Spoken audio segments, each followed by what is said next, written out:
Dieu dit et la chose arrive. Tu as reçu une parole de Dieu, une vision. Dieu t'a montré ton avenir. Il a montré qu'il s'intéressait à toi et qu'il voulait t'utiliser. Mais depuis, silence. Un silence long, pesant. Ai-je bien entendu? Était-ce vraiment la voix de Dieu? Et là, le diable te parle. Dieu a-t-il vraiment dit? De la même façon qu'il a parlé à Ève, le serpent ancien, Dieu a-t-il vraiment dit? Ne l'écoute pas. Il ne peut pas aller contre la volonté de Dieu. Il peut simplement te faire douter.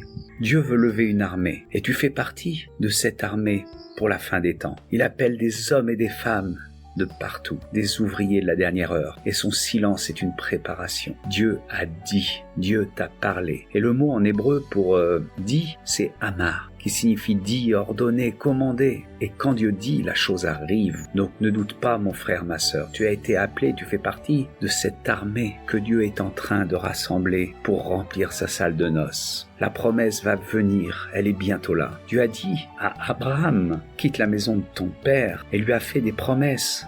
Abraham a dû attendre dans le désert, sur la montagne, pendant des années, avant de voir ses promesses se réaliser. Et nous bénéficions aujourd'hui de la patience d'Abraham. Reste accroché à ce que Dieu t'a dit. N'écoute pas ce que montrent tes yeux ou ce qu'entendent tes oreilles, mais écoute simplement les promesses du Seigneur. Dans Habacuc 2, il est dit que la promesse est pour un temps fixé. Elle marche vers son terme et elle ne mentira pas si elle tarde à temps-là, car elle s'accomplira certainement. Alors ce petit encouragement, simplement pour t'inciter à rester accroché aux révélations de Dieu, à la vision qu'il t'a donnée, à la promesse qu'il t'a faite, car sa promesse s'accomplira certainement. N'hésite pas à écrire dans les commentaires « Dieu m'a parlé et je l'attends ». Patiemment. N'hésitez pas également à aimer, à vous abonner pour aider cette toute petite chaîne à grandir. Soyez bénis dans le nom de Jésus.